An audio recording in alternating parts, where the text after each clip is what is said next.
I'm also moved by it. Yes. Yes, tell me about that. What moves you? You talking to me?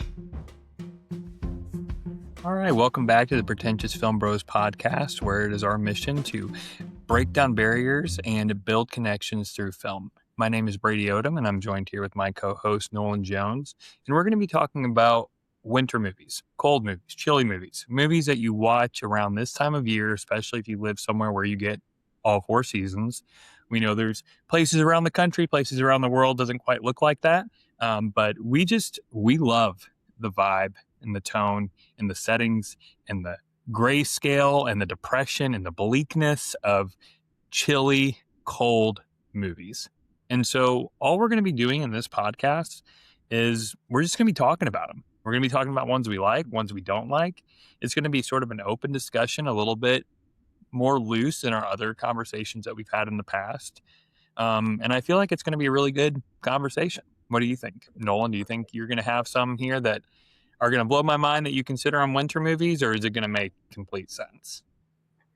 I think they're all probably going to make sense to you to some degree for sure.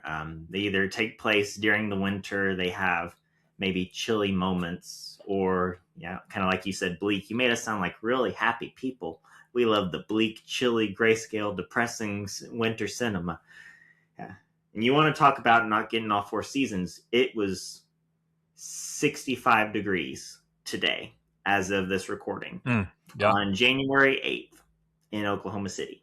It was 65 degrees. It was 63 here in Missouri. So it's just absolutely ridiculous. So if you are getting winter right now, probably our friends in Chicago, if you're up in New York, maybe even further north, I don't know where you're finding this podcast, but if you are getting nice wintry, snowy weather, these are great films for when you are snowed in and you can't make it out to work. Or when you've just come in from shoveling the driveway of snow. Light up the fire, pop one of these movies in, and hopefully we can keep you warm with some chilly scenes of cinema. And, the idea here, too, is not to have a really structured, formal discussion. We're going to be jumping in, cutting each other off. We're going to be talking about different types of things we like about those movies. And these are just going to be movies that we feel are best watched during the cold winter season. Now, they might be because they're snowy. It might be because they're inherently cold in theme. It might be for a number of reasons. And you can watch and listen and see that this list doesn't come close to your list, and that's okay. And, we're not even going to be talking all about movies that we like. We might bring up a movie that we're like maybe a bit more cold on, no pun intended, or maybe, and just movies that we find interesting to watch. Like we wouldn't have watched that movie outside of it being around this time of year. And so maybe this is just us with our hopeful longings of actual cold weather, because I don't know about you. I do enjoy the winter season. Yeah, my hope for it coming is getting less and less with every day that goes by. Yeah.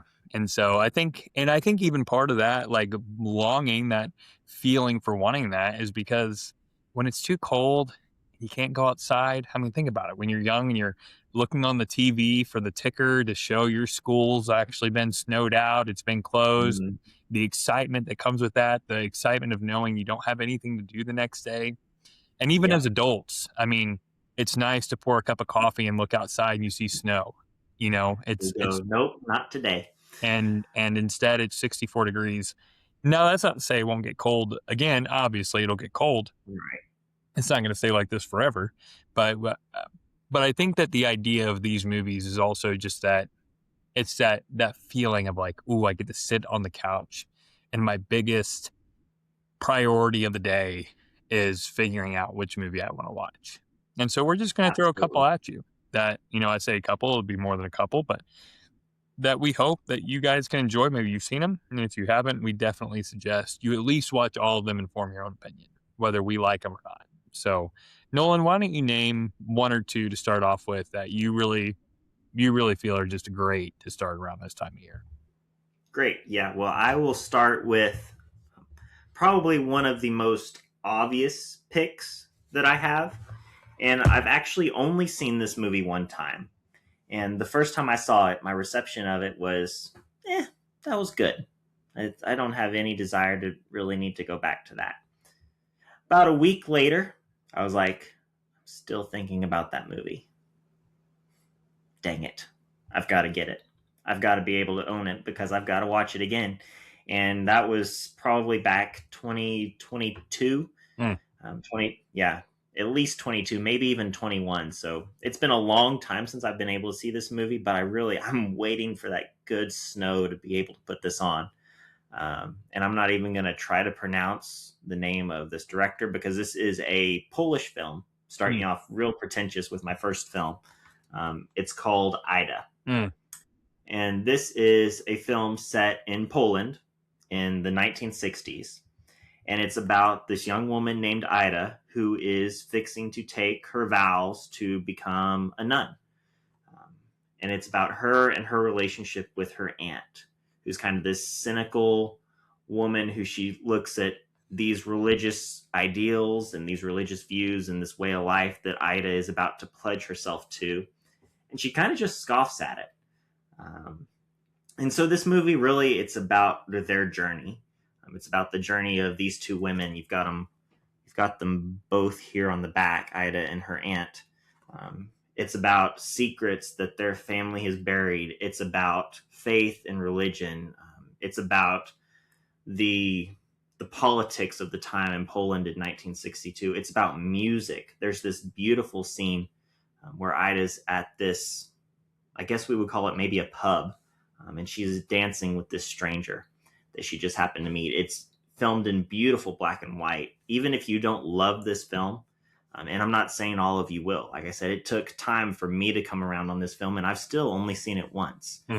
But the memories that I have of this film and the beautiful imagery, the photography, the scenes that are captured in that black and white, it made it enough that I had to have it. So this is a Polish film. It's a relatively short film, I believe. It's only 80 minutes. So this is a relatively short film. But it has all of the winter vibes. It has all of the snow, all of the things that really are that warm up by a fire. So if you like the cinematography, if you like the look of black and white pictures, if you like religious and family dramas, this is definitely one that you want to try to check out. And that is Ida by director Paul Pawlowski. And I know yes. I want to say he also did Cold War. Yes, he did. Which I think would also be an interesting watch to watch around this time of year as well. Yeah. And so it's been a minute since I've seen that one, but I remember being relatively favorable on it. I've never seen Ida. I would like to catch up with Ida every now and again. I keep waiting for it to come to streaming. Yeah, I don't think that's going to happen with this film. But yeah, I don't even remember how I watched it. Maybe I found it at a library. Maybe it was on streaming some chance. But yeah, this is one that, and even Brady, you might even love to just try to pick up this film on eBay for $10-15 because I know that you love the cinematography and the imagery and the black and white. That's something that you really love. And the vibe, that wintry vibe. So Ida's a winner. It's one that will linger with you. It won't hit you on your first watch, but you'll find yourself thinking about it days later. And then you'll realize, oh, that film is better than... There's more going on in that film than I first thought. So that makes sense. The first film that I've got that just really gives that winter, and I am hoping to get to rewatch this year, is Ida. Okay, very good pick. Yeah, I definitely do want to catch up with that one at some point, and I do remember really liking Cold War. And actually, before we went any further, I don't know if you've seen any of this director's films, but I know you've seen a lot of this other director's films. But we've lost two recently that we just kind of wanted to touch base on, and that obviously is the death of Rob Reiner. Rob Reiner. That is just one of the most tragic ways for a person to go out, and that what we've been told is the cause of death.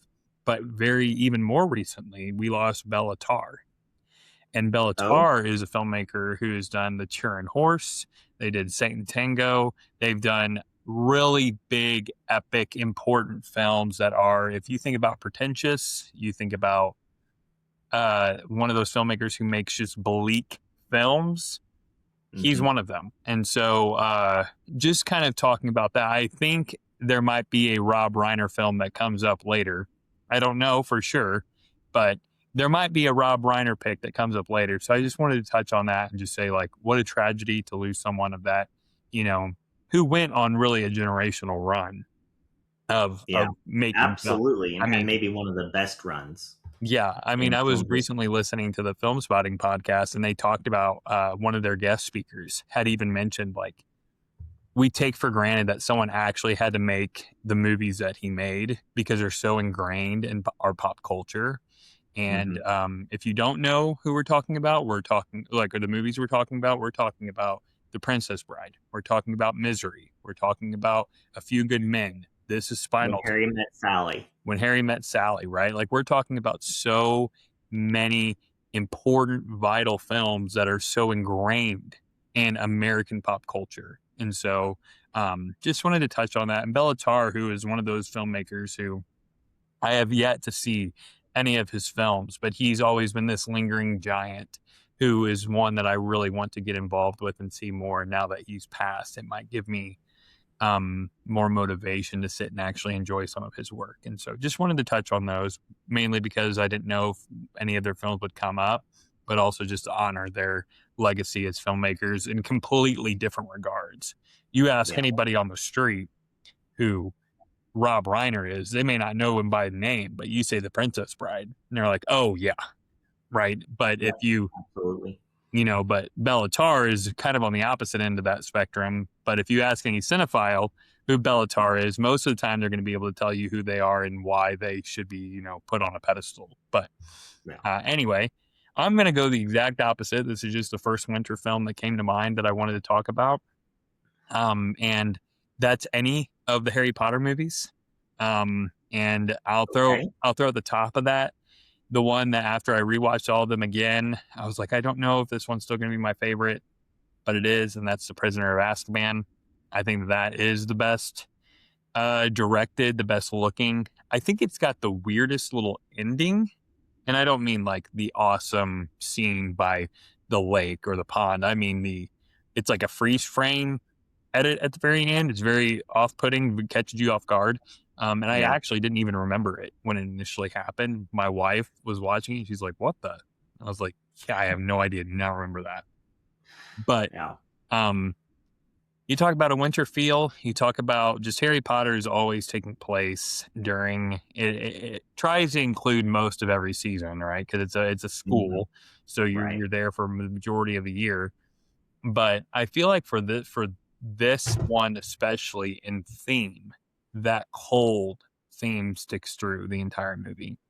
And Harry Potter, I think, some people watch it around Halloween or like the October time. I'm one who likes to watch it around the winter time. I think all the Harry Potter movies have a good winter time atmosphere. But Prisoner of Azkaban still remains my favorite Harry Potter. And I think for a film bro, that is a pretty unanimous take. I feel like it's a pretty common take. But it's also just because it's true. In my opinion, I feel like Alfonso Cuarón does the best job with behind the camera. I think he does the best job with bringing to life, other than the Sorcerer's Stone. I think he brings to life Hogwarts just because of the camera work, because of the directing. Well, and you've got a master director. Yeah. So that's almost not even fair. I mean, award-winning. Yeah.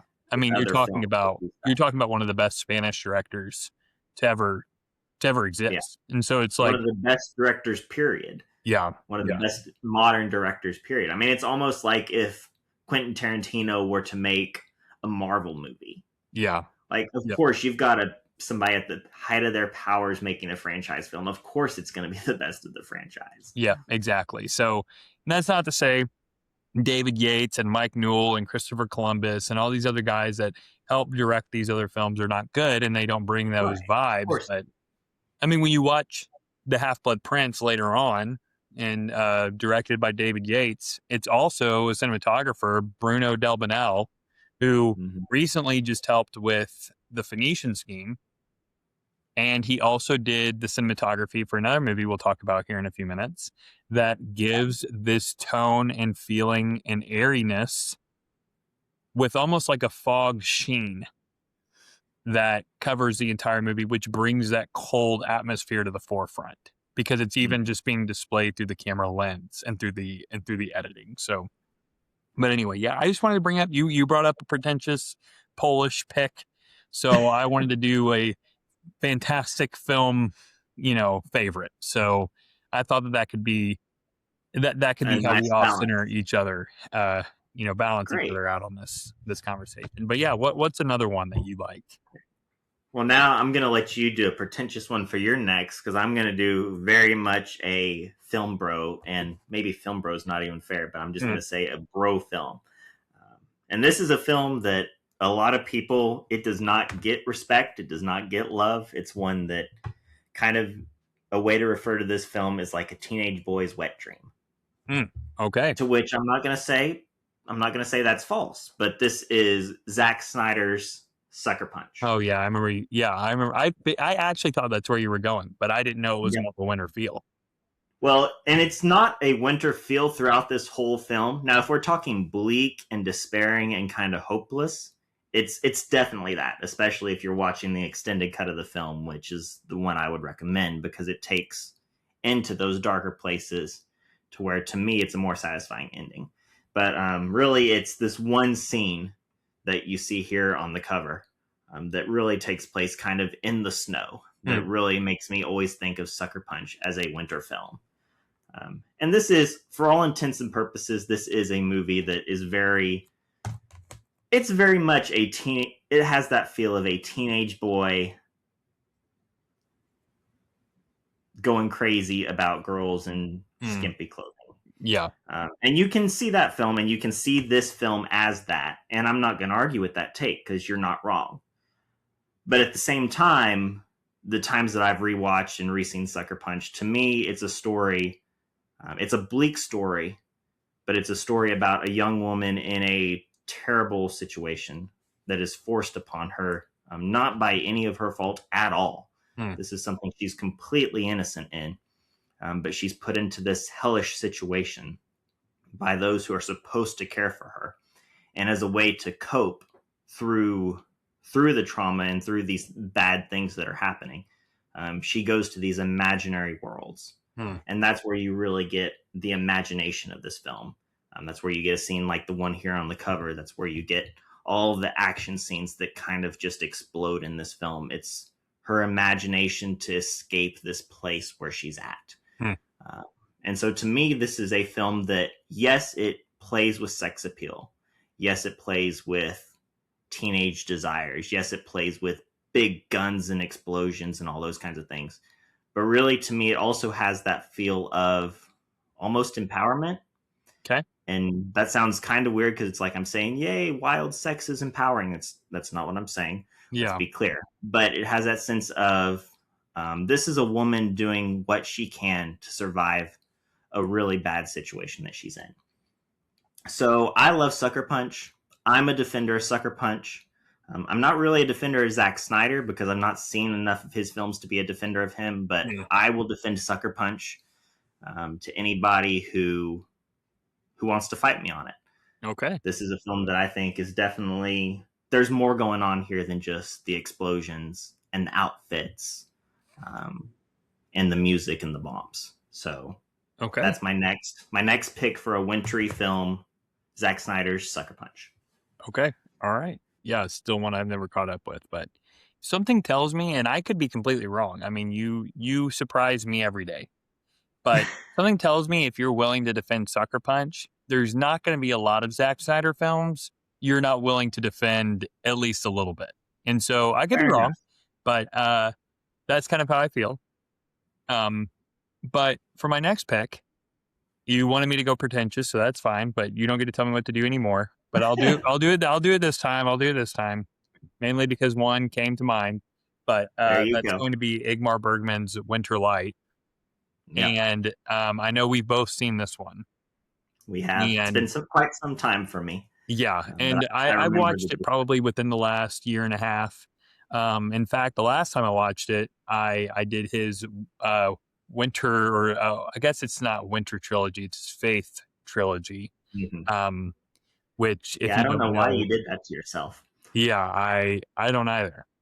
But yeah, so I know that it's Through a Glass Darkly, and then I know that it's Winter Light. Um, and I will want to say The Silence is the final one in that trilogy. Do you have it? Or are you checking to make sure? I do. Yeah. Yes. Let me see. I'm like Because I don't. The 99% sure silence it's The doesn't sound Silence. right, but maybe it is. Let's see. Through a Glass Darkly. Okay, you're right. It is the silence. Yeah, I was Yep. like 99% sure it was, but I could not remember it entirely. But Yep. my ranking of that trilogy, for anyone who cares, would be definitely The Silence at the bottom. And then I would say Through a Glass Darkly, and then I would say Winter Light. And Winter Light,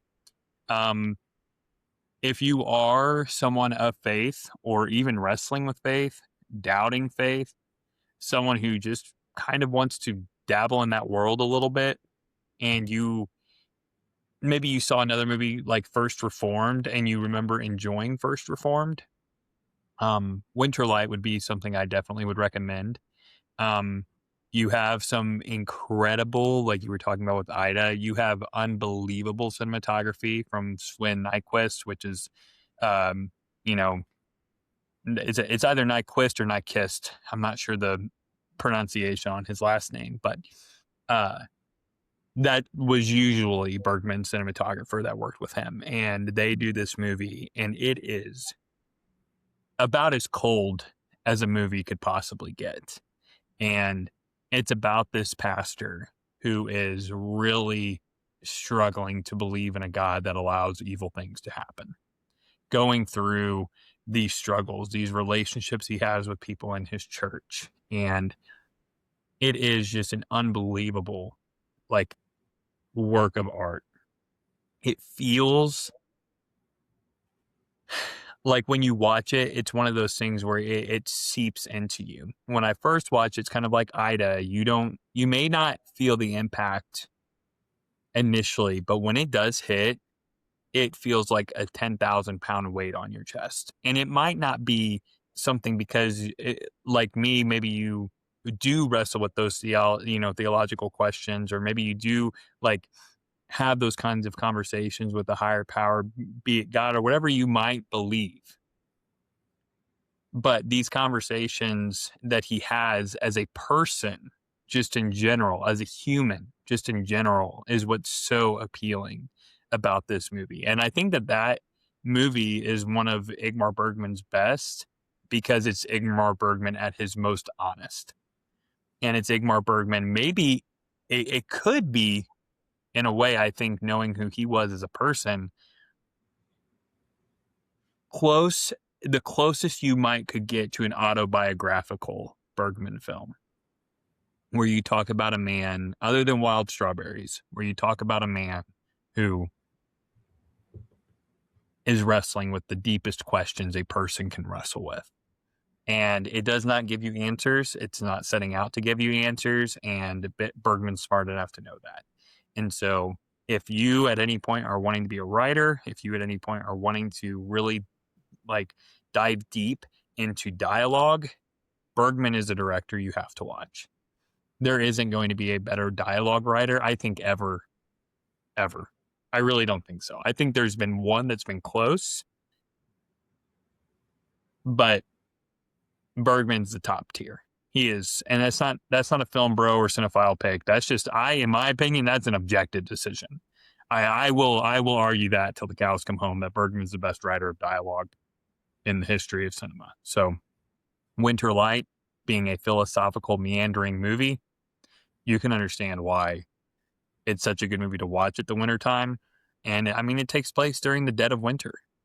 That tone comes through strong. So, yeah, that's my next pick. That's one of my pretentious picks that I'll bring up tonight. Yeah, I can't argue with anything you said. Bergman was really, when I jumped kind of into the cinephile world, it was Bergman that brought me there. And you will not find a more honest, a more painful, a more surprisingly funny writer Mm-hmm. than who Ingmar Bergman was. And we talk about writing, and especially as writers, we talk about the best writing is kind of when you just cut your veins open and just bleed on paper. Mm-hmm. I mean, for writers, for singer songwriters, for novelists, it's just when you can really bear everything that's going on inside of you out, and just completely expose yourself for the rest of the world to see. And that's something that Bergman just did time and time and time again. And especially in a film such as Winter Light, because Bergman was one of those men. He grew up, if I'm getting my facts straight, his dad was a Baptist preacher. And for his whole life, Bergman wrestled with faith and questions of faith and of God and religion. And as far as I can tell, we don't really ever know what answer he kind of came to. I mean, we're kind of like left with the way we are in Winter Light, where there's really the answer doesn't come. And we don't really know where Bergman landed in his journey. But because of the films he's created, such as Winter Light, such as Through a Glass Darkly, films such as The Virgin Spring, or even maybe Fanny and Alexander, you talk about a film that could be autobiographical, and dealing with faith and growing up in a very strict faith home. We don't ever really know what Bergman came to, but thanks to his films, thanks to his brutal honesty in the way he wrote, we know what the man wrestled with, because we can see it there. So yeah, Winter Light is not a light film at all. It's one that you're probably going to need a strong drink, if not during, for sure after. It's one that you're probably going to want to put some happy films on either side of it. But Bergman is one of the greatest of all time. Just objectively one of the greatest filmmakers of all time. And Winter Light is perhaps one of the best films that fits that wintry feel that Bergman ever put out. And in my opinion, one of his best films in general. Yeah, for sure. So I'm looking to see if I have any lighter in tone, lighter in feel, chilly films, right? To kind of off balance Bergman there. And I really don't. As I'm looking at my list, they're all pretty heavy. They're all pretty tense. I guess maybe that's part of the chilly scenes, the wintry time, outside of the Christmas films and outside of holiday films, the ones that really capture winter are kind of bleak. But I've got one that is a little more hopeful. It's a little more playful, a little more colorful. But I think when I show you this film, you'll understand why this makes the winter list. And that is Edward Scissorhands. Well, yeah. I mean, it's undeniably just, you think of that iconic moment there with Edward and Winona Ryder's character there in the backyard. They're preparing for the holiday Christmas party. And that's about all I'm going to say, because this is an older film. It's one that many of you probably have seen. But if you haven't, I don't want to say any more. I think this is probably Tim Burton's best film. And I say that with some hesitancy because Brady, how I feel about Corpse Bride. I think it's one of the finest films about marriage and relationships ever made. But this is easily, for me, a top 3 Burton film. Just got to recently rewatch it, and it was just breathtaking. And the moment in that film that has the wintry feel, where the winter really comes to life in Edward Scissorhands, is one of the most beautiful moments maybe Burton's ever done. The music, the score is one of that scene in that moment is one that I've got on my regular playlist when I've got just like movie scores, because it's so beautiful and it's so transportive. So, like I said, I can't imagine anyone having not seen Edward Scissorhands if you've been around Burton for a while. It's a film that he made in the 90s. It's been out quite a long time. It's one of Johnny Depp's Burton performances. It's one of Winona Ryder's, I think, most charming performances.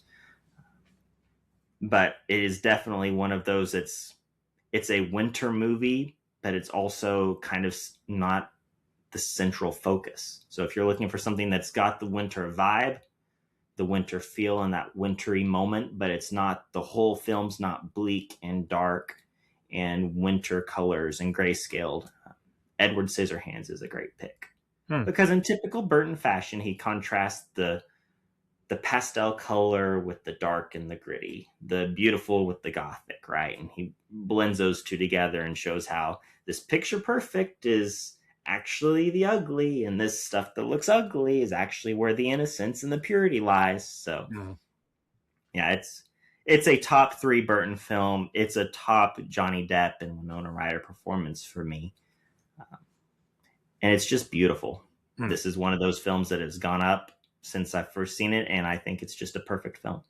Okay. I was trying to think if I like another Tim Burton film more. And right now, I don't think I've seen enough to say I would like this one more, but I definitely think Edward Scissorhands, if it's not his best film, I think it's the one that hopefully he's remembered for the most.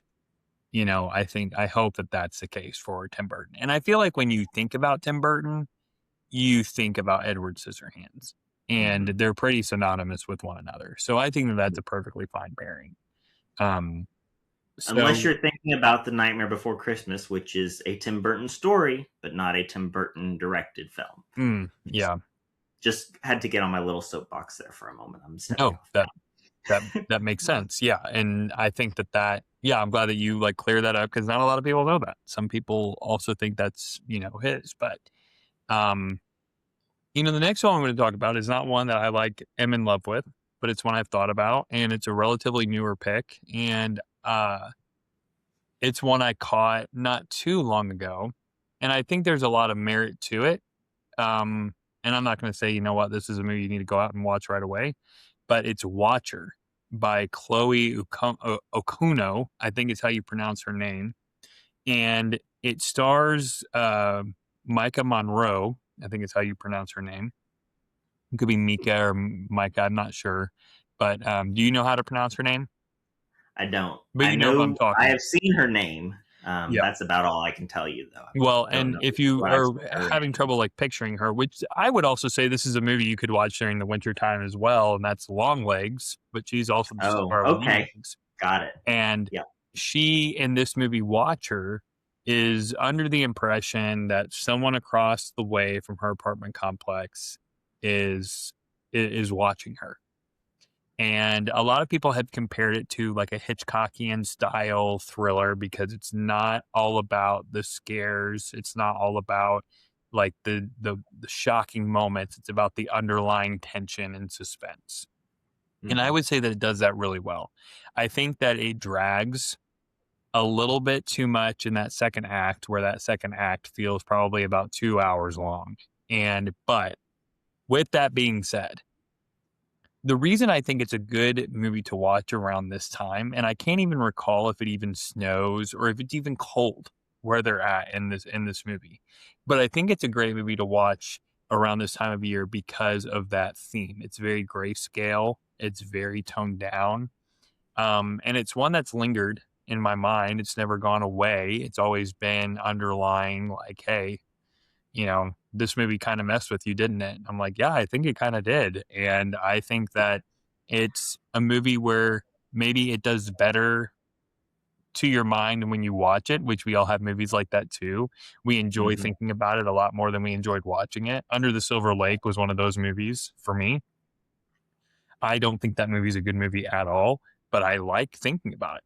I like to wonder what could have been in a way.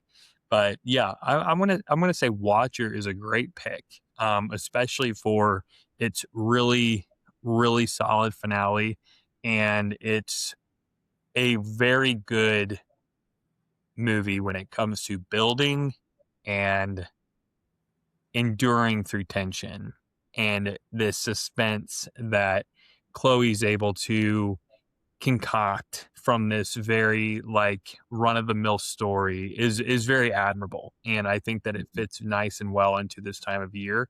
Could you watch it at other times of the year? Of course you could. I don't think that you couldn't, but I think it's a good wintry feel because it's so cold in theme and it's so cold in the story it's trying to uh, convey, and it's cold in the color grading. Yeah. It's a cold movie. So yeah, my next pick is going to be Watcher, or recommendation, or whatever movie that we're talking about. Chilly scene of cinema. Right. Well, with those, with that kind of in mind, with the bleakness, the chilly kind of feel of the theme and the tone, movies that maybe aren't necessarily the easiest to watch or even to rewatch, but that have that hit. The next one I want to give to you is Wind River. Yep. And this is the movie starring Elizabeth Olsen and Jeremy Renner. Yep. And maybe what could be some of their best performances even as well. And this movie is winter to the core. It takes place, I believe, in Alaska. I think that's maybe. right. It's definitely up north, and it's definitely a place that is coated with snow most of the year. But Jeremy Renner, he plays this tracker. He tracks wild animals, especially when they've like gotten off of a ranch and they've escaped. He goes and he tracks them and he brings them back. He's a hunter. This is kind of what he does by trade.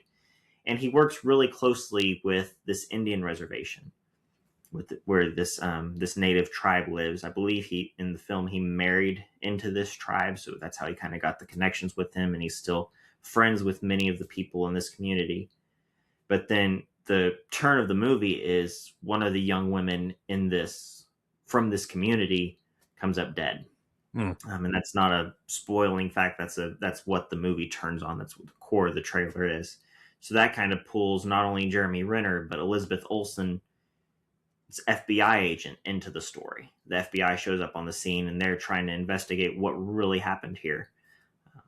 And Jeremy Renner works with Olsen's FBI agent to track down the facts. She uses his skills as a tracker to help navigate through the snow because she is vastly out of her depth. And it's one of those films that, as they're seeking justice for this girl, who they found and the horrible things that happened to her, it's one of those movies that you only get that kind of justice in the movies. And it's based on a true story. How much of that means that this was actually true to what happened in the events, or how much of this was fictionalized or dramatized for the film, we can't possibly know. But the way this film ends, for as heavy as it is throughout, the justice that's finally dealt out at the end, it's that justice that we can only find in film a lot of times. And it's that justice that we long for in our everyday life. And that's, to me, what really makes Wind River stick, is the way that the film ends and the way that justice is served, and the way that even though justice is served, the pain still remains. That doesn't automatically heal this girl's family. We see even after that's been done, her father is still very broken. Their lives are still changed forever. But when you talk about a bleak wintertime watch, if you're looking for something that's more thriller or more of a crime drama, you can't go better than Wind River. Okay. Yeah, great pick. I remember watching Wind River. I think I've probably seen it now. It's been a long time, actually. Now it's probably been close to 8 years since I've seen Wind River, but I remember really enjoying it when I watched it. One of those movies, as I was a budding film bro, budding cinephile, I really remember watching, enjoying, and noticing things about it. One of those early movies where I'm like, oh, this is actually quality. Like, I can tell the difference between this and a bad movie, like you started to get to that point. So great pick. I think that's absolutely one you should go with. It is very winter coated. For the next one that I'm going to do, I'm going to start talking about a couple of my favorites. So I'm going to talk about one movie that I think hit me at a very important time in my life, one that I've heavily related to when I've been at my worst, and one I've hoped to avoid entirely when I've been at my best. and that is Inside Llewyn Davis. And if you understand anything about that movie, if you've seen that movie, you'll see why I'm saying that about this character. Because while it's Oscar Isaac and he's extremely endearing and very funny and charismatic and really talented, he is insufferable for the majority of the film. But there is a part of you that roots for this man. Anytime he picks up a guitar, you want him to do well. But you know, the first time I watched it, I don't remember laughing very much. I remember the first time I watched it, I was so enamored with how he portrayed depression that and this hopelessness, the line that stuck with me is, you know, he says he's tired and he thought he just needed sleep, but it's something else.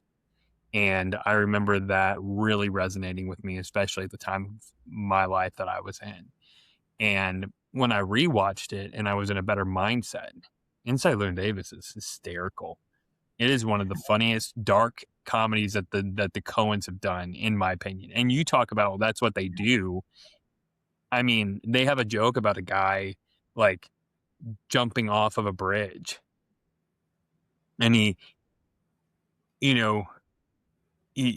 tells this to John Goodman's character, and he's like, he threw himself off the George Washington Bridge.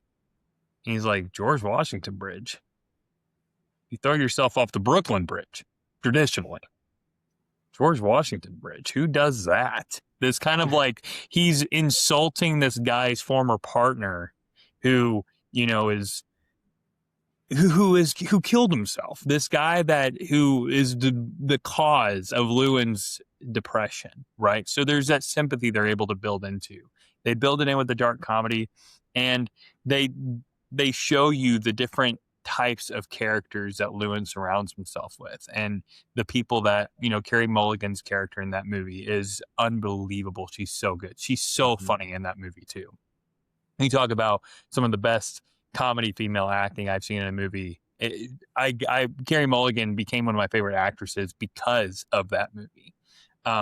You get amazing music. You get really solid music in this film, and you get just Bruno Delmanel is a cinematographer who I talked about earlier. And it's got that fog sheen to it, this cold winter sheen of this man who is just, you feel sorry for him, but at the same time, you're like, man, you just got to do better. You know, like one of the main themes that I didn't notice the first time I watched it was, you know, he's a guy who feels like he needs to bum off of other people's couches because he needs to be a starving artist, because it needs to feel earned and he needs to do better. And then he meets Adam Driver's character. I want to say his name's Al Cody.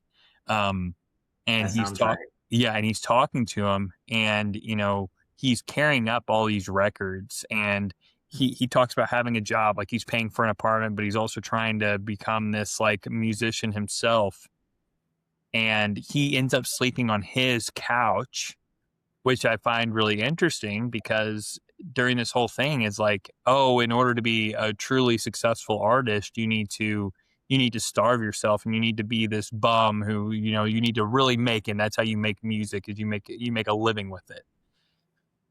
And Al Cody's doing it, and he's doing it while he's working, and he's trying to make it for himself, and he's not bumming off of other people. He's trying to work hard and do extra and do the hard part to show that this is what he really cares about. And I just find that so fascinating to see that like interesting side of Llewyn, of this, he wants to be seen as a victim. And that's what makes him insufferable for most of the movie. But you do bond with him. You do root for Llewyn. I think that the Coens are really good at making him that kind of character. But when you watch the movie, it will take you about 2 seconds to see why it's a good winter pick. And also, being from Cape Girardeau, Missouri, when I first watched it, had no idea. We're name dropped. We're name dropped in the song. It's not his song. It's a Dave Van Ronk song. But he talks about he's been all around Cape Girardeau. And I was like, when I watched that for the first time, I was like, what the? Cape Girardeau in a Coen brother movie? What are they doing? And so I never felt more seen or heard than when Oscar Isaac said that. And it made me listen to the Dave Van Ronk song, and it made me really appreciate the folk setting of that movie. So, Inside Llewyn Davis. I could talk probably about that movie for another hour to 2 hours, and Yes, it's you just could. one of my all-time favorites. Top 10. And for the record, it's Cape Girardeau, at Okay. least in the way Llewyn Davis Yeah, of pronounced course. Yeah. Been all around Cape Girardeau, parts of Arkansas. Are you sure? I think it's Jardo. I think he No, doesn't he say says Gerard. Girardeau. Okay. I am right on this. You can disagree, but you will be wrong. Okay. No, I recognize that's not how it's actually pronounced. No, yeah, I'm not yeah. arguing the town name with you. But who? The place he's talking. Right. The Is place Cape he's Girardeau. talking about. It is. Yeah, but anyway, so just to see that, like, being name dropped, definitely probably formed an unconscious or subconscious bias towards that movie. But regardless, it's a fantastic movie. Really good themes of depression and comedy and trying to make it. And, the line that sticks out to me now is when he has this conversation with his sister and she is like encouraging him to get a real job, to actually try to do something with his life. And he's like, and what, be just like you, like just exist? And she's like, it's not so bad to exist. And I think that line now holds a much more significant weight to me. And I think is at the heart of what that movie is trying to accomplish. A fantastic movie. I really think it's one of the best, one of my favorites. I think it's the best Coen Brother movie. The only close one is Big Lebowski, but that's like the exact opposite vibe of Inside Llewyn Davis. But yeah, so anyway, that's my next conversation topic is Llewyn Davis. Yeah. Llewyn Davis is easily the Coen Brothers' best film. It's one of their it is perhaps their most hopeful film for a man that is just struggling through and is playing the victim and he wants people to pity him and he wants to be great, but he doesn't want to take the steps to be great. And the dark humor, and it feels initially on the surface like, oh, it's another Coen Brothers nihilism. But I think to read the movie that way is just not correct. Yep, I think Llewyn Davis is the Coen Brothers at their most hopeful, maybe at their most real. Like you said, we're the line of existing, because that's what we do on a day-to-day basis. We feel like we're existing. I mean, we have moments of high highs and we have moments of high lows, but most of life it's in this steady in between of just existing, and that's really what Llewyn Davis is. It's a man just existing. It's a man going through life. It's a man trying to make it, but also at the same time not wanting to make it. He's this very self-sabotaging, insufferable, selfish, lonely, hopeful character. And you talk about Adam Driver as Al Cody, and just I have Please Mr. Kennedy playing in my head. It's just it's one of the, if you don't laugh during Please Mr. Kennedy, I can't help you. I don't know what to tell you. Like, I mean, and you see it from his perspective. That's the thing too, is they continuously do this thing where they're able to put you from his perspective, even though you don't want to be like him. You don't want to be like Llewyn, but then you listen to Please Mr. Kennedy and you watch Adam Driver go, uh-oh. You're like, there's no way that this guy doesn't look like a joke right now. And he even like stops the character played by Justin Timberlake, which I also just think is like, what a random inclusion. But he asks him, he's like, who wrote this? And Justin Timberlake, I did. Like this sense of offense that comes over him is so, oh, okay. Like he has to like realize like, that's this idea of being this really heady philosophical writer that will change lives, and I like that you said it's hopeful, because at the end of the day it is hopeful, because at the beginning of the movie there's applause after his song, and we won't spoil kind of the structure of this film. It's a very interesting structure, but by the end of the film the applause gets a little bit louder, The cheers last a little longer. And this feeling of him like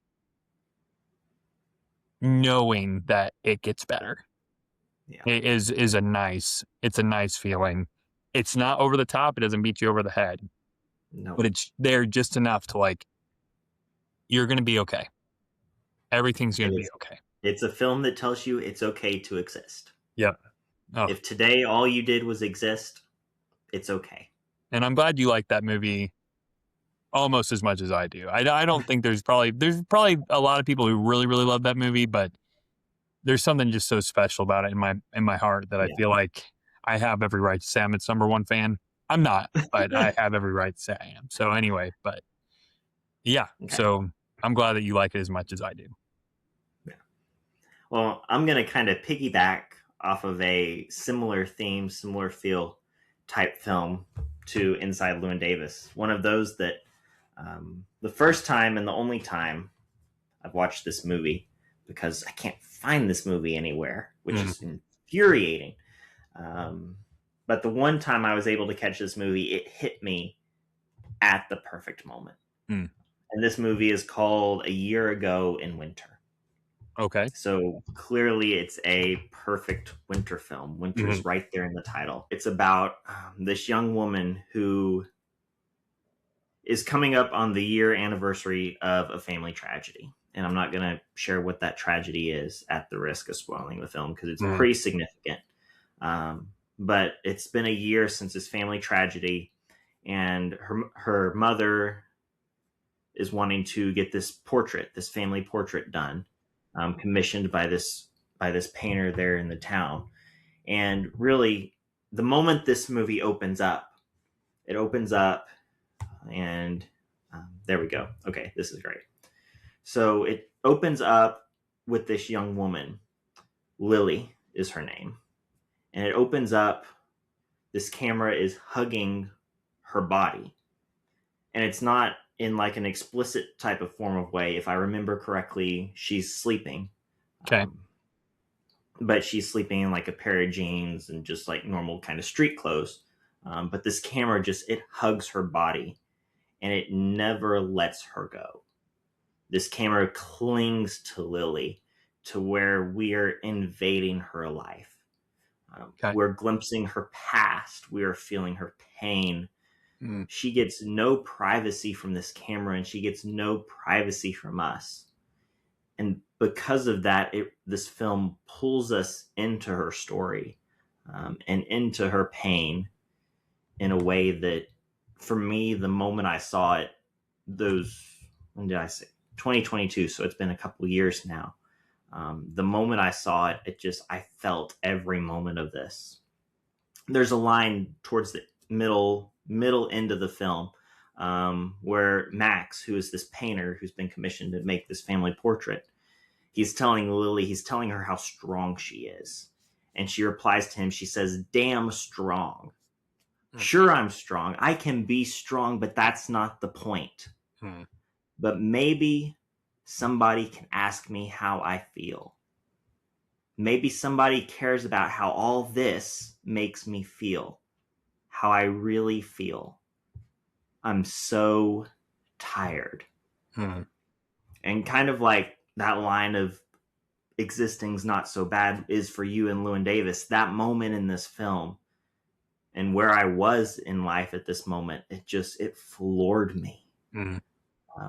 Lily knows she is strong. She knows that she's determined. She knows she is a capable woman and that life has left her the calluses to prove that she can handle it. But Lily doesn't want to be strong. But Lily doesn't want to just give up either. It's this place where she just wants somebody to ask her how she is. She wants somebody to take the time to see her. She wants somebody to give her permission to be weak and to be human and to allow all the pain from this family tragedy to just come up. She wants to be allowed to mess up her life and to learn from the screw-ups and the things along the way. And she's tired of having to live this perfectly strong, put-together life. And all she's looking for throughout this film is somebody who cares about her and just a little bit of rest for her weary body and her weary soul. Mm. And I remember at the end of this movie, when it was all over, I remember thinking, she's not alone. Mm. In that moment, and where I was in life, I just wanted somebody to quit telling me how strong I was, really. And because that's just, I mean, I love my parents. And I'm getting a little more personal, kind of like you did with Llewyn Davis, and I'm guessing that's okay. But one of my things my father always tells me is, you're strong, you're capable, you've got it, you're enough. And this moment, I wanted somebody to not tell me I was strong, to just let me fall apart. And watching A Year Ago in Winter and being so intimately pulled into Lily's life, and her life being so exposed as it was in this film, it gave me permission to be weak. And it gave me permission to be tired and to feel the heaviness of what was going on in those moments in my life. And to me, I mean, for me, that's film at its best. And this is one of those films that I wish I could find it, because I want to watch it again, and I want to own it, because it's one of the few films that really touched my life in a perfect moment. And I'm gonna stop there before I go on and on about this film. No, you're fine. That's what happens when you find movies like that. Yeah, for me, A Year Ago in Winter was for me what Llewyn Davis was for you in that moment when you first saw it. Okay. Who directs A Year Ago in Winter? Oh, I have to look it up. I will look it up and get back to you. Okay, that works. Yeah, I don't even think I've heard you, maybe years ago when you talked about it with me, but I don't remember. I've never seen that movie, and I don't remember even hearing about it, but I'm sure you talked about it. This is a 2008 film directed by Caroline Link. And it is it's a German language film. Okay. I am also going to go the foreign language route, French Canadian. And it is a relatively recent movie, 2023. And this is by director Pascal Plante. I want to say it's probably how you pronounce his last name. Forgive me if I mispronounce it, but it's called Red Rooms. And Red Rooms is a jury trial suspense thriller. And it's very cold. It's very it takes place in the winter, and you see what's going on at this trial, and what this woman, who's I'll say main character. I won't say protagonist. I won't say antagonist, but I definitely can't say protagonist. And when you watch the movie, you'll see what I mean. And it is a movie about a woman who's trying to prove beyond a shadow of a doubt that this man is guilty. And the things she does and the people she interacts with and what she does in her own time is where the movie's anchor is, and what keeps you intrigued and fascinated by what's going on. It is very entertaining. One of those movies that you can't take your eyes off the screen. I think part of that is the subject matter, as these are just very intense crimes that this man is being on trial for, and you never see anything. That's partly where the movie thrives, is it never dives too deep into what is going on. It's a movie partly about what we would call the dark web, right? And this idea of the things that happen in the sort of seedy underbellies of the internet, and the things that we never have access to, the things that we'll never see. Hopefully you'll never see, hopefully you'll never look up, hopefully you'll never be involved with, as they are just heinous crimes upon heinous crimes. And that's all I'll say about the movie. I think it's very much worth your time to watch. I think it's one of those that you can't get out of your head once you watch it, as it just sort of sticks with you, and you gravitate towards it more and more because of the character work they do. Let me see the main character's name, Juliet. Probably Gripey is probably how you would pronounce it, and maybe Grapey. I'm not sure, but she is very, very enticing as a character. Very, very much commands the screen when she's there. And there's an opening scene that's an opening monologue by one of the, if I'm remembering correctly, it's the prosecuting attorney, not the defense attorney. And so I want to say it's the prosecuting attorney, and the monologue this woman delivers, she holds down the screen like immensely well. Very, very well delivered. And you can see that this was a director competent in what they were aiming to do. So that's my next film that I'll talk about very briefly is Red Rooms. Okay. Well, the next one, I think I ended up actually leaving all the kind of really the winter horror films towards the end. Didn't do it on purpose, but I've got 3 of them there at the end. But before, I'm gonna jump back to a little bit lighter film. I say lighter; it's a murder film.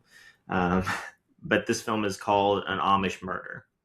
Okay. And what this is it's a Lifetime movie, like really, quite literally Lifetime produced movie. And the only reason I had any desire or connection with this movie is because it actually stars Neve Campbell in the leading role. It's one of her very obscure, kind of independent, straight to TV roles. And she is, as you would expect from Neve Campbell, who is famous as Sidney Prescott in Scream, and then other films that she's been in, but that's her really big claim to fame. As you would expect from somebody of her caliber, she is very good in this film. She plays a local detective in this community. I believe it's somewhere in Canada. It's definitely northern. It's definitely snowy. I believe it's a Canadian community. But she plays this detective, and there's been a murder among the Amish community. Hence the title, An Amish Murder. And Neve Campbell's character, she grew up in this as a part of this Amish community, but has since, as an adult, been ostracized. Can't remember exactly the reason why she was ostracized from her community, but if you know anything about the Amish, when you are shunned by one, it's the whole community that turns their back on you. You don't exist to all of them. Her family, her brothers, all of these people that were important in her life, she does not exist to them.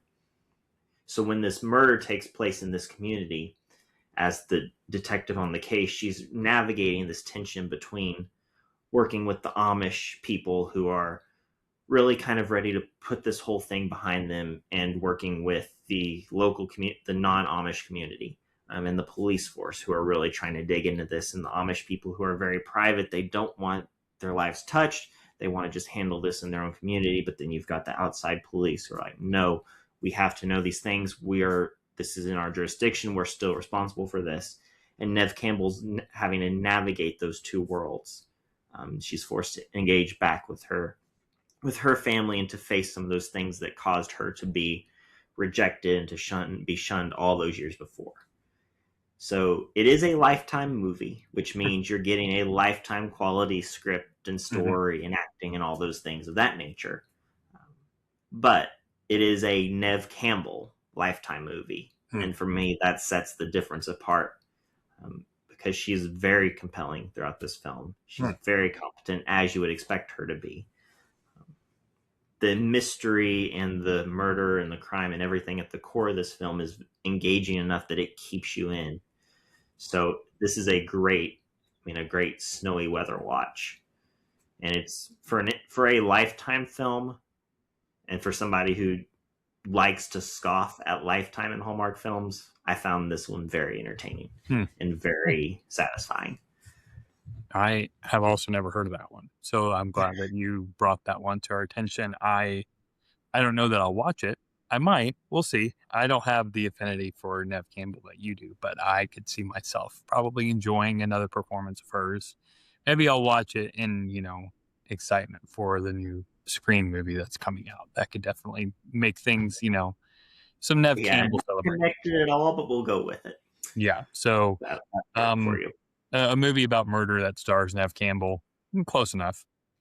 The next movie I'm going to pick is one I would be remiss if I didn't bring up, and that is a movie that hit me not in a formative time in my personal life, but in a formative time in my understanding of cinema and my understanding of film, and that is Eternal Sunshine of the Spotless Mind. Another good winter watch that would go with that is I'm thinking of ending things. Eternal Sunshine of the Spotless Mind is a great winter watch because it takes place around Valentine's Day, right? You know, it takes place in a very cold, wintry setting.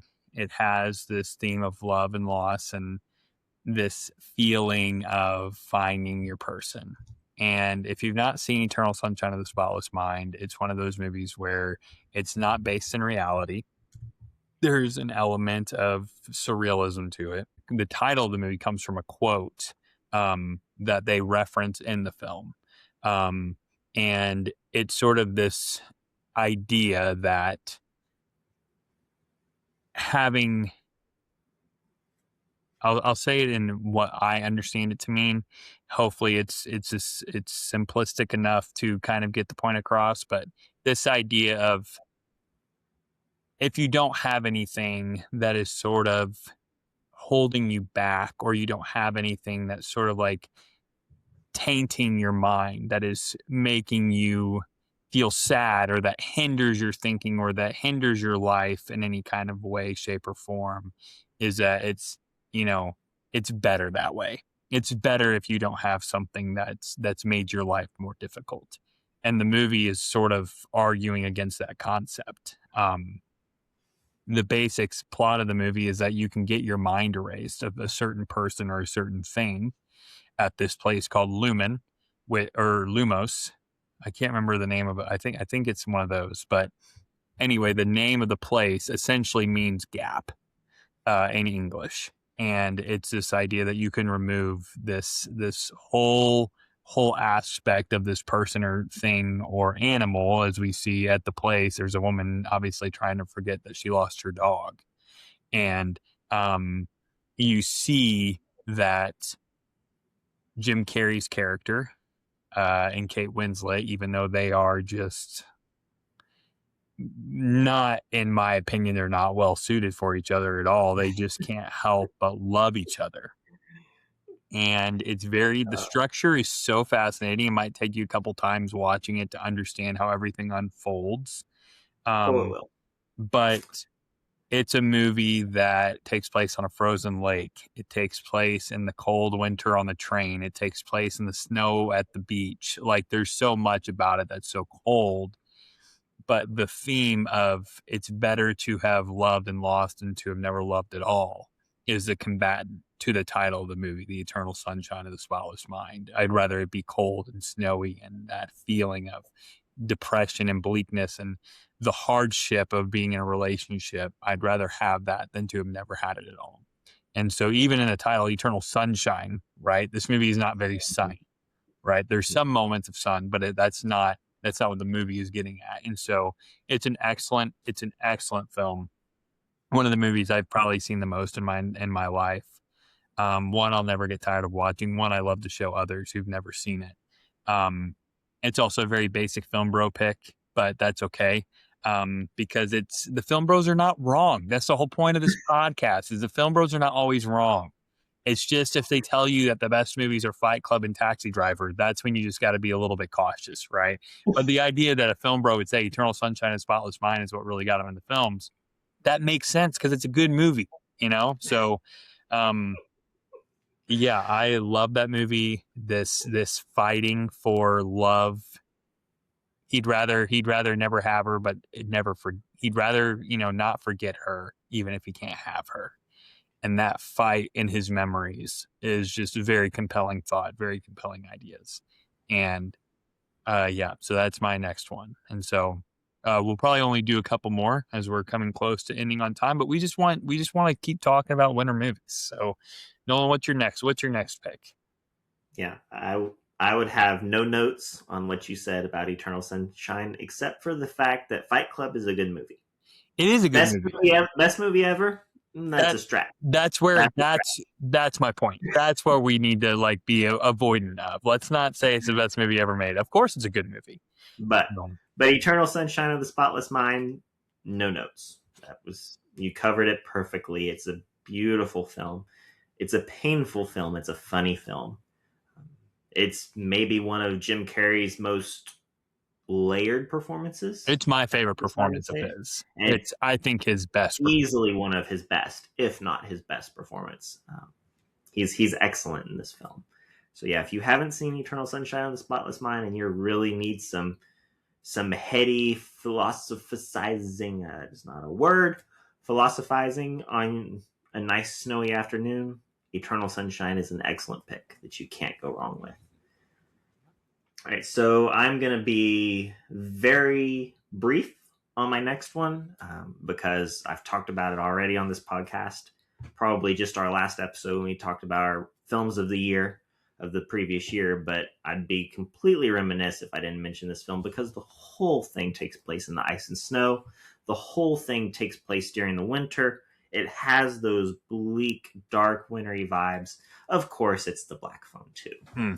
Okay. If you've not seen this film, you liked the first one, you're going to love this one. If you were lukewarm on the first one, you're probably going to be a little cold on this one. Okay.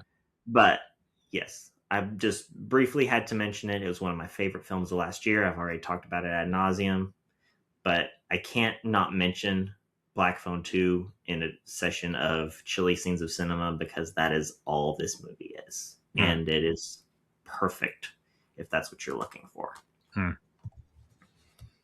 Well, why don't you continue? All right. That's one you want to just briefly mention, of course. Yeah. Yeah, of course. So I've got two more. Again, saved all the horror films for the end, and I think I'm going to save Rob Reiner for last. Okay. Because we mentioned him at the top of the episode. We'll save him for the end, especially since I just recently caught up with that film in the past month. So the next one I'm going to do is Let the Right One In. Great. And I didn't realize when I was thinking through some of these wintry films how many pretentious, snobby films I had on this list. But this is a Swedish film, which this film got an American remake several years later. This Let the Right One In came out in 2008, and then it was remade as an English film, as an American English film, with the title Let Me In.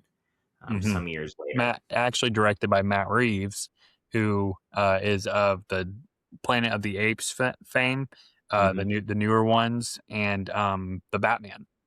So, Matt, and have you seen Let Me In? I haven't seen Let Me In. I had watched Let Me In, and it's not bad. I would say it's not as good as Let the Right One In, but I was very pleasantly surprised by an American remake that it did as well as it did and stood pretty true to form. So, that's good. Yeah, no, I've not seen the remake, but Let the Right One In, the original Swedish film. Again, this is a perfect winter film. It takes place in Sweden in the dead of winter. You can't go 10 seconds without there being snow. You can't go 2 scenes without you're in the snow again to some degree or the other. But Let the Right One In is, at its core, I say at its core, Let the Right One is a vampire film. It explores the vampire ideology. It explores, the main character comes to be quickly revealed as a vampire. But it's about, at its core, it's about this young boy named Oscar. And I can't remember the girl's name that he meets, but it's about Oscar, who is this kind of picked on, kind of nerdy, kind of really weak kid. He's bullied a lot. He's bullied tirelessly by the older kids at his school. He's bullied by kids his age at his school. But he meets, I can't remember her name, and it's going to drive me crazy. Will you look it up? I'll look it up. Yeah, I got you. But he meets this girl in his apartment complex, and they form this friendship. Very quickly, they form this friendship together. And about the time he meets this girl... It's probably pronounced Ellie. Okay. I was thinking that's what it was, but I wasn't 100% sure. So Oscar... It's Eli. but it's Yeah. probably pronounced Ellie with it being a girl. Yeah. So Oscar meets Ellie, and about the time he meets her, all these strange things start happening around this town. People go missing. People are found dead. It's a vampire film. But then at the core, it's really about these two children who are trying to find a place where they're safe. They're trying to find a place where they can belong. They're two outsiders who are looking for that home. They're looking for that safe place, and they really find it in each other. And then as things are revealed throughout the film, it moves and it goes, and their relationship changes and shifts, but they find that safety that they need with one another. And it's one of those films that when I watched it the first time and it was over, I couldn't tell you what it was that I was feeling, but the emotions were so strong. And even upon a rewatch, I've seen it a couple times now, and it's one of those films that it still holds up. It still has that power and that impact of the first time I've seen it. So if you're looking for a wintry horror vampire film, if you're looking for a vampire film that is a different kind of vampire film, then Let the Right One In is a film that you absolutely cannot go wrong with. Yep. You had showed me that film, and it was, I feel like actually you showed me two films, I think within the same day. And I think you showed me that one and Eyes Without a Face in the same day. Was that the ones we double featured, or was it Let the Right One In and then you showed me Texas Chainsaw? Well, we did show both, but I think we watched another movie later that night. Okay. I think we watched Maybe Eyes we did. Without a Face, but I could be wrong, but I think that's what I remember. But Let the Right One In is a movie filled with a lot of heart and a fantastic ending.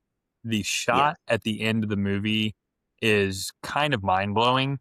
And when you watch it as someone who appreciates movies and you appreciate the context of everything that's happening, that scene is incredibly executed. And it's really sad because Thomas Alfredson, who directed this film, went on to direct another winter film with Michael Fassbender called The Snowman.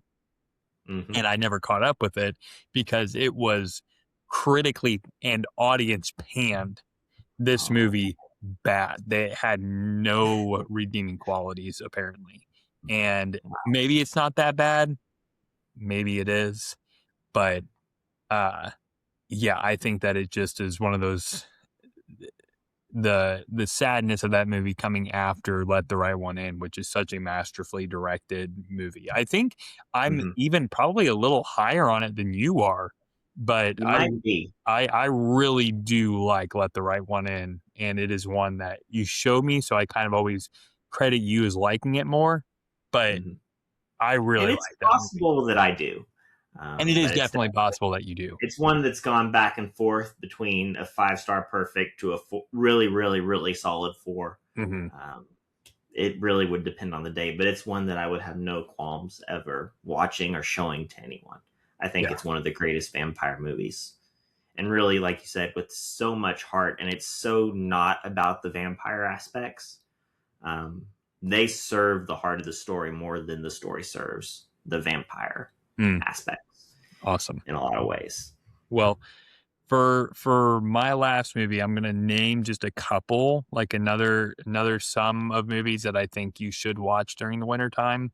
Maybe I've mentioned them before, maybe I haven't, but one of them is The Thing by John Carpenter. There is no other time to watch that movie than at wintertime. That is inexcusable to watch at any other time of the year. And if you've seen it, you know why. I really appreciate that movie for a number of reasons, but one of them is because it was critically panned when it first came out. And that to me, and I could be in the minority. This has nothing to do with winter movies, but it just made me think of it. Eddington was one of those movies that a lot of people they hated this movie right this past year. Hated it. And I think in due time, it will be appreciated a lot more than it was appreciated in this time. And The Thing, I think, has experienced that because it's been out for over 40 years now. I want to say it's been out for 45 or 44 years, somewhere around there. Something like that. Early And 40s. it is an incredible 5-star movie. Zero complaints. Some of the best practical effects you'll ever see. The Thing is a great wintertime movie. As I mentioned before, I'm thinking of Ending Things as a great wintertime movie.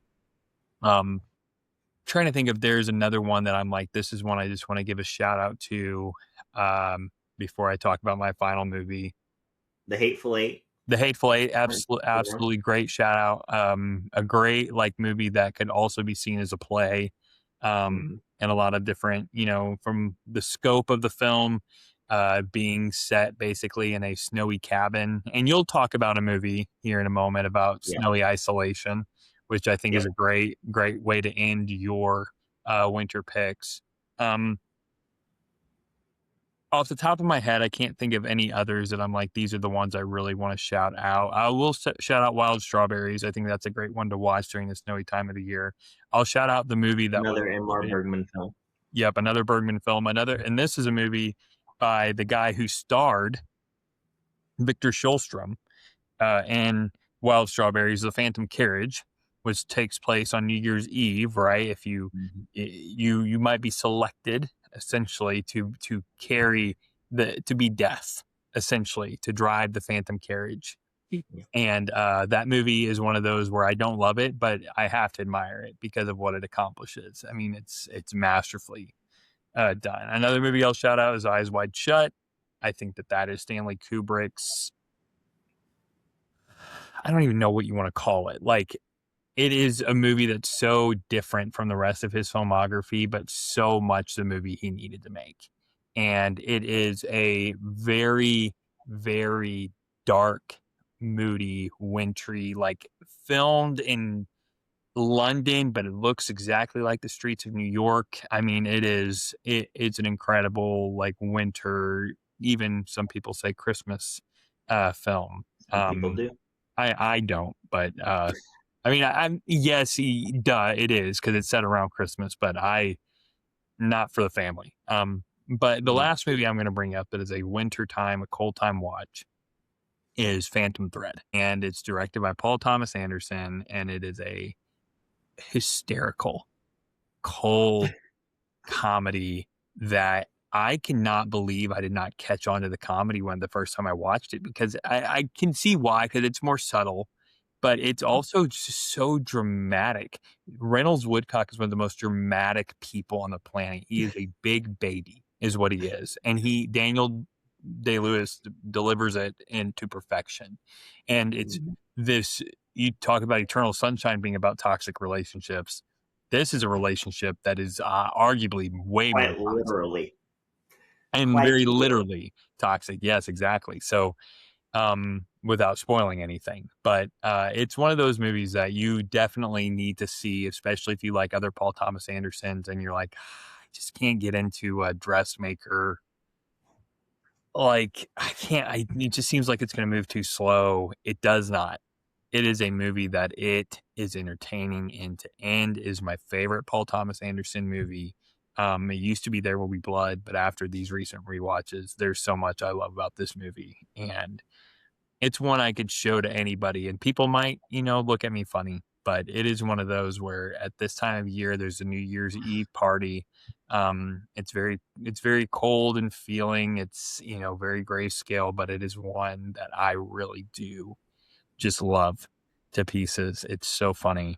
And some people say that this is the kind of marriage you want, and I'm going to bat against that 1,000 times and say that this is not the marriage you want. If Paul Thomas Anderson meant for it to be the marriage you want,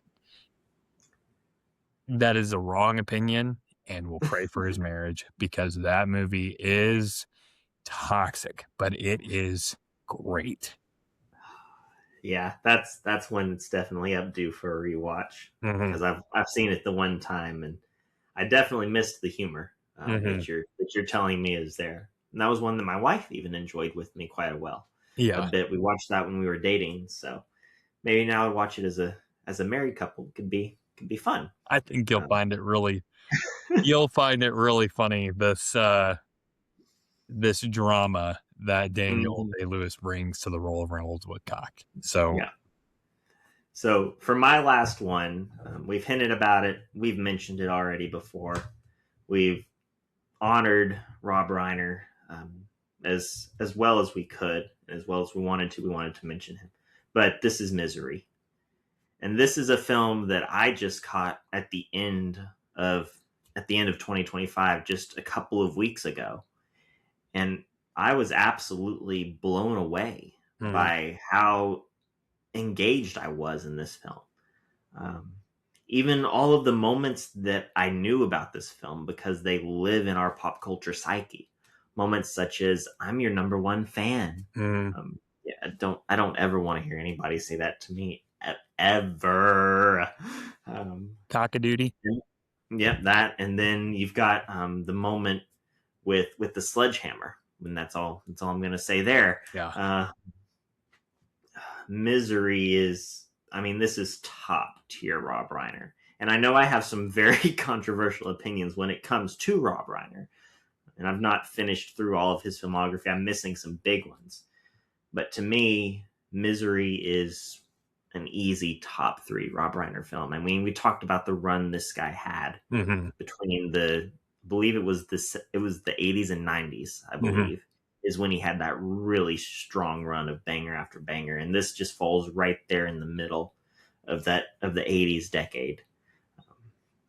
Yeah, this is it's a one location farmhouse. If you don't know the story, it's about this writer who is in an accident, and he's found by this woman who is a nurse, who's a career nurse, and she finds him and she takes him back to her home, and she's very devout. She's very, very serious in her faith, and she's found through his books. He writes a book about a character named Misery, a book series on a character whose name is Misery, which is not why I thought this film was called Misery, but there it was. That part It's was partly actually why this film's called Misery. Well, okay, that's true. Yeah. It's part of the double meaning of why this film is called Yeah. Misery, and that was a nice surprise for me with this film. But she finds him, she brings him back to her home, she nurses him back to health, and she is so obsessed with this character of Misery that he's created that when he tries to pivot in his writing career, let's just say the woman's psyche kind of starts to break with the thought of no longer having misery in her life. That's a sentence I thought I'd never say. Yeah. But with the thought of no longer having misery in her life, her psyche breaks. And then everything hits the fan, and that's where this movie really, it goes from dark and psychotic to back to caring for you and making you soup. And now I'm going to do this. Oh, but then I'm going to do this. And it's the roller coaster that Anne Bancroft takes you through as this nurse caring for this writer that she's found is just. Is that Kathy Bates' name in the movie? You're right. Sorry. No, okay. I just no, was. It's not. Yeah, no, that's not her name in the movie. Kathy Bates. Sorry, I got the wrong actress. Now No, that's okay. Can we edit that out? Probably not. So we're just going to keep going. Yeah. Who knows? Maybe we'll edit it out. The performance that Kathy Bates gives, and just this crazy up and down journey. Annie Wilkes. So Annie I see Wilkes. Where you got. Okay, so I was along the right train. Yeah. Ish. I'm going to go with it. Yeah, we're moving on past that. But the performance that she gives is Annie Wilkes, and the way that she carries through this film. This is a top Reiner film. If you've not seen it, this is the time of year to check it out. It's not for the faint of heart, but it's also not overtly hard to watch. Agreed. That Rob Reiner's a master of the implied misery in Misery, and it makes it. It's a top tier Rob Reiner film. This is a great time to watch it if you've not seen it. Check it out. Great pick. So those are just some of the wintertime watches that we really appreciate during this chillier time of year, or hopefully chillier time of year. And so if Oh, you have other fingers crossed. recommendations, yeah, exactly. If you have other recommendations, please let us know. We would love to hear more about the kind of movies you love to watch during the cold. Let us know the ones we missed. There's a ton that we could have named. We could have sat here for hours and hours and hours and just named off chilly movies that we really love to watch or don't like to watch or whatever you want to call it. But Mm-hmm. yeah, so we just appreciate you guys tuning in for another episode. We hope you appreciated this format. And so, as always, the best thing you can do, listen to our podcast, tell your friends about it.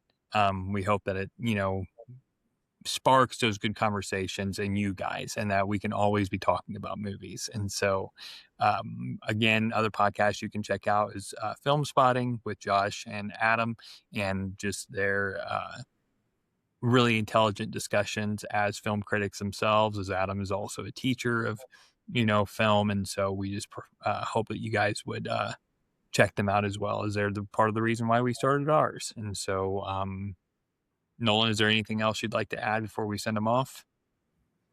No, we hope you guys have a chilly winter. We hope that you stay warm in this chilly winter, have plenty of opportunity to just cozy up with a fire and a blanket and your favorite hot drink. Enjoy some of the movies that you love. Enjoy the movies that really have touched your life, because this is the perfect time of year to do that. You heard about one from Brady and one from myself this evening, and that's why we're here. We want to tell you about the stories that have shaped us and the movies that have shaped us, and we want to hear back from you. So we hope you just have a warm and cozy winter. We hope that if you want snow, you get snow. We hope that if you don't want snow, I hope you live in California or Texas. And we'll see you all next time. Until then, all right, watch some great movies. We'll see you guys. Oh, and in case I don't see you, good afternoon, good evening, and good night. I'm finished.